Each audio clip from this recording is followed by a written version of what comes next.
ডিম এবং baking powder ছাড়া আজ আপনাদের তৈরি করে দেখাবো ছোট বড় সবারই অনেক বেশি পছন্দের অসাধারণ একটা মজার রেসিপি। আসসালামু আলাইকুম এভরিওয়ান, ওয়েলকাম জানাচ্ছি নতুন আরেকটি রেসিপি দেখার জন্য। আজ আপনাদের তৈরি করে দেখাবো প্যানকেক। ডিম এবং বেকিং পাউডার ছাড়া ফুলকো ফুলকো নরম তুলতুলে প্যানকেক। প্যানকেক এভাবে তৈরি করলে খেয়ে কেউই বুঝতে পারবে না যে এইগুলো ডিম ছাড়া তৈরি করা হয়েছে। এই প্যানকেকগুলো খেতে অনেক বেশি মজার হয়ে থাকে। তো ভিডিওটি প্রথম থেকে শেষ পর্যন্ত দেখার অনুরোধ রইল। ভিডিও কোনো অংশ যদি আপনাদের কাছে ভালো লাগে তাহলে পরবর্তী ভিডিও দেখার জন্য চ্যানেলটি সাবস্ক্রাইব করে রেখে দিতে পারেন। আর ভিডিওতে একটা লাইক দিয়ে ভিডিও কন্টিনিউ করবেন। আপনারা চাইলে রেসিপি শেয়ার করে দিতে পারেন যেন অন্যরাও এইভাবে প্যানকেক তৈরি করে নিতে পারে।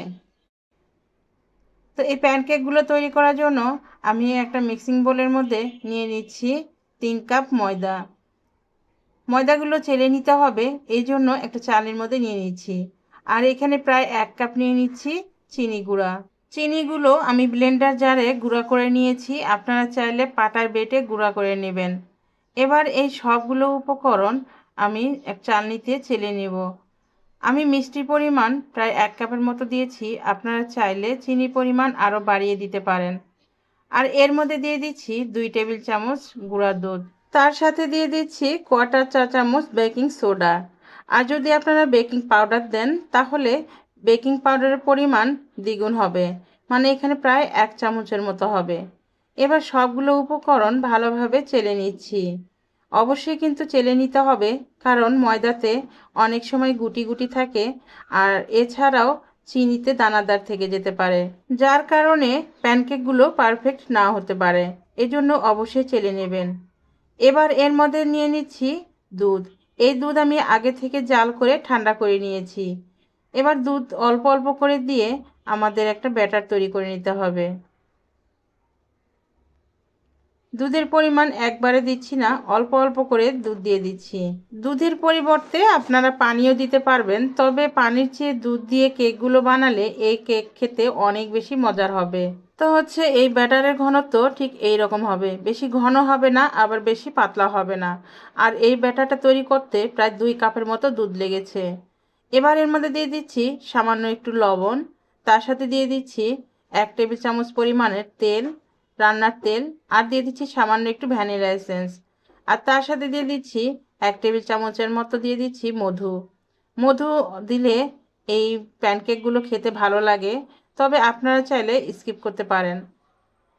ভ্যানিলা এসেন্স দিলে খুবই সুন্দর সুঘ্রাণ আসবে, যদি আপনাদের হাতের কাছে অ্যাভেলেবেল না থাকে তাহলে আপনারা স্কিপ করবেন। এবার সবগুলো উপকরণ ভালোভাবে মিশিয়ে নিচ্ছি। মেশানোর পর দেখুন ব্যাটারের কনসিস্টেন্সি ঠিক এইরকম ঘনত্ব হবে। এবার কেকগুলো ভাজার জন্য চুলায় প্যান বসিয়েছি, আর প্যানটা কিছুটা গরম করে নিয়েছি। এরপর ছোট একটা চামচ দিয়ে এভাবে ছোট ছোট করে কেকগুলো বানিয়ে নিচ্ছি। আপনারা যদি চান কেকগুলো বড় করে বানাতে পারবেন, আমি কেকগুলো ছোট ছোট করে বানাবো, এই জন্য অল্প করে দিয়ে দিচ্ছি। আর এই ছোট কেকগুলো দেখতে অনেকটাই সুন্দর লাগে, যার কারণে বাচ্চারা মজা করে আনন্দ সহকারে খায়। তো এভাবে ছোট ছোট করে আমি কেকের ব্যাটার দিয়ে দিলাম। আর এই সময় চুলা মিডিয়াম হিটে রেখে দিতে হবে। যখন কেকগুলো দেওয়া হয়ে যাবে তখন ঢাকনা দিয়ে ঢেকে রেখে দিতে হবে। যখন দেখবেন যে কেকগুলো সবগুলো ফুলে উঠেছে বা ছিদ্র হয়েছে, তখন মিডিয়াম টু লো হিটে রেখে 2 থেকে 3 মিনিট বেক করে নিতে হবে। এরপর দেখতে পাবেন কেকগুলো কতটা সুন্দর হয়েছে। মাশাআল্লাহ করে কেকগুলো অনেকটা ফুলকো হয়েছে আর অনেক ছিদ্রযুক্ত হয়েছে। এত সুন্দর কেক যে তৈরি করা যায় ডিম এবং বেকিং পাউডার ছাড়া, আপনারা বাসায় যদি ট্রাই না করেন তাহলে বুঝতেই পারবেন না। তাই তো বলবো আপনারা একবার হলেও বাসায় ট্রাই করবেন, তাহলে বুঝতে পারবেন এই কেকগুলো তৈরি করতে কতটা সহজ আর খেতেও কতটা মজা হয়ে থাকে। আর এই কেকগুলো দেখতে এতটাই ভালো লাগে, বাচ্চারা তো দেখে অনেক মজা করে খাবে।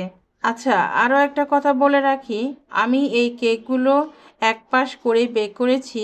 আপনারা চাইলে কিন্তু এই কেকগুলো উপর পাশটাও উল্টিয়ে আবারও বেক করে নিতে পারেন।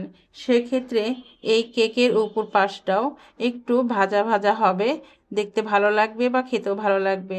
তবে আমার কাছে মনে হয় এই রকম করে খেতে ভালো লাগে, তাই তো এই কেকগুলো আমি এক পাশে ভেজে তুলে নিয়েছি, দ্বিতীয় পাশ উল্টিয়ে ভেজে নিইনি।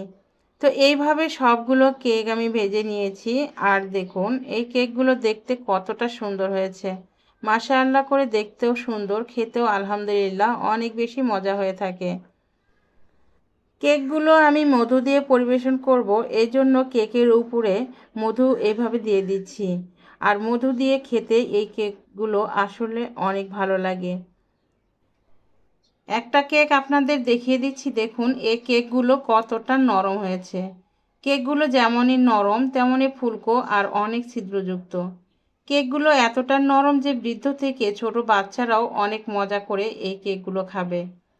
তো ভিউয়ার্স, যারা ধৈর্য সহকারে ভিডিওটি দেখছেন আপনাদেরকে অসংখ্য ধন্যবাদ জানাচ্ছি।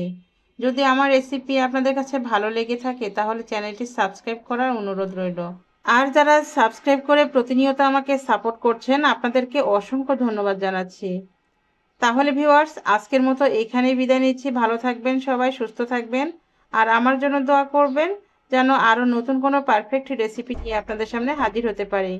ভালো থাকবেন সবাই, আল্লাহ হাফিজ।